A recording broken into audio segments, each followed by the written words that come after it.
Joining me now is entertainment and royal reporter Kinsey Schofield. Kinsey, let's start with some serious news. 3 Taylor Swift concerts scheduled to take place in Austria this week have been cancelled after police uncovered a terror plot to attack concert goers at Vienna's Ernst Happel Stadium.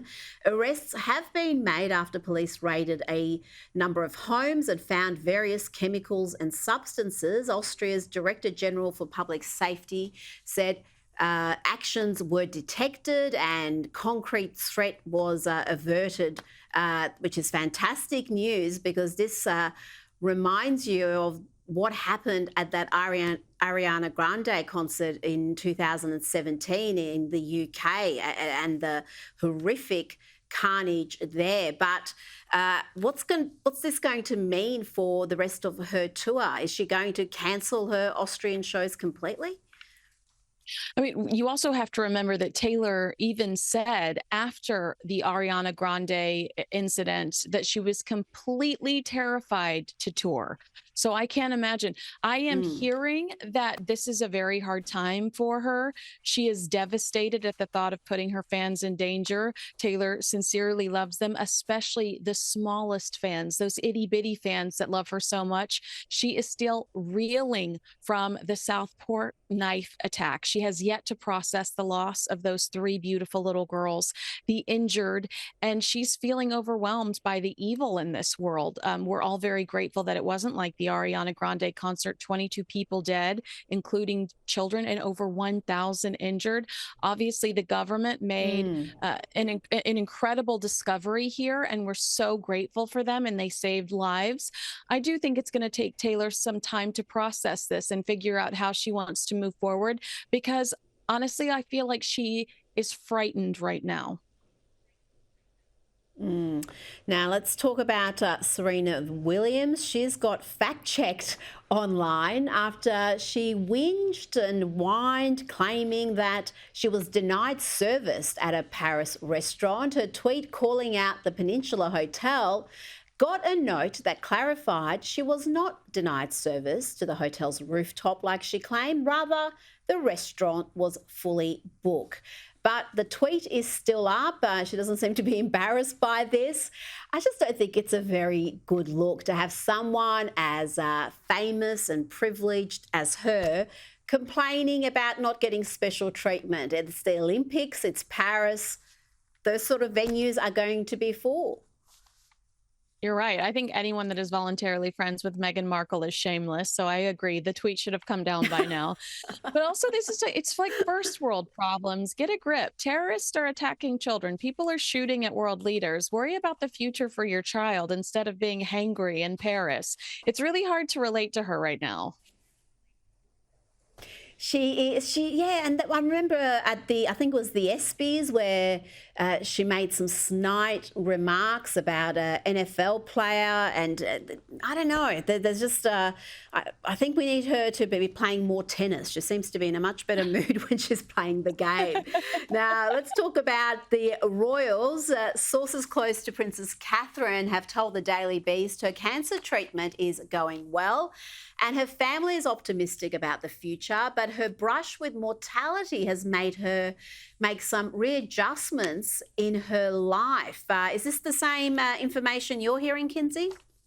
Yes, I have absolutely heard that the Princess of Wales is feeling peaceful, grateful for every day she gets to spend with her children. And there is really no room for drama in her life right now.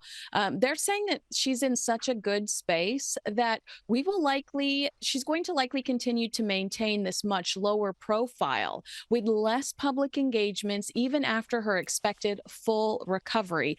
A friend told the Daily Beast when it comes to Kate's health, it's not over. She is still going through chemotherapy, but there is lots of optimism and a lot of positivity, and she just wants to focus on the good and focus on her babies.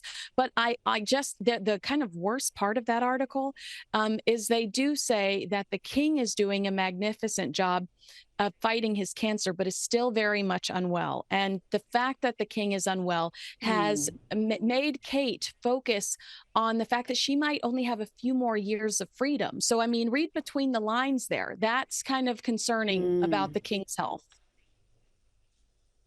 Yes, then her family, it's not only going to be the husband being king, but she'll be preparing her eldest son for that role, and the pressure of that in itself would be quite significant. Meanwhile, we've got Harry and Meghan doing more tell-all interviews. We talked about the one with CBS, which was to plug their latest campaign to help parents protect their children from online bullying. It's a very good cause, I've got to say, but is it a tad ironic to have Meghan fronting this campaign given the allegations of bullying levelled at her personally during her time at the palace? And also on the set of Suits, there was some disquiet there. And then she's really quite good friends and has never criticised the likes of, say, Chrissy Teigen, who is, well, renowned as a bit of an online troll. There's a record of her bullying teenagers online and even telling one to kill herself. I mean, don't forget Ellen DeGeneres. Ellen lost her entire talk show over bully allegations. There were also the allegations in Tom Bower's book of Meghan being nasty to the production on a photography shoot she was doing for a retail store that she had a collaboration with. And Serena Williams being a bully in Paris over not being able to get a seat at a restaurant. So I do think that she's not the right person to front this. I'm with you. What an incredible organization. I'm glad that it exists. They could put the parents out there that have lost their children to front it and to be the voices that are much needed in a really lonely world that I imagine. Now, Katy Perry is copying some criticism. She's got a comeback underway. She's had her first child, celebrated her 40th birthday, but this comeback is being panned as a midlife crisis. Is that fair? I mean, would a bloke be copying this sort of treatment? You know what? Normally, I would very much defend her. I love Katy Perry, but she's gone all in on Kamala Harris. So I'm like, okay, girl, you need to sit this one out.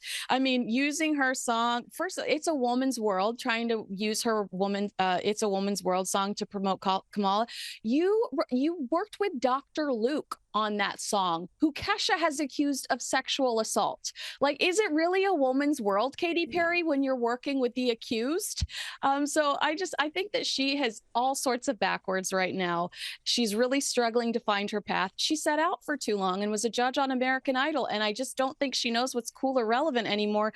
She needs to spend some more time on TikTok, I guess, lose a few brain cells, but maybe she'd have a better understanding of what's hip today. Well, that's been her talent in the past, reinventing herself, coming up with some sort of a gimmick that speaks to the kids. But yeah, maybe that becomes progressively harder as you get older. Now, musician Jack Black is also an actor. Used to be universally loved until he got all political. Remember, he did that fundraiser for Joe Biden just before they removed him from running for president again. And his band Tenacious D is, well, they're not touring anymore. They all fell apart after his bandmate Kyle Gass made some ugly comments about the assassination attempt against Donald Trump. Jack Black is saying the band will come back, Tenacious D will be back when it feels right.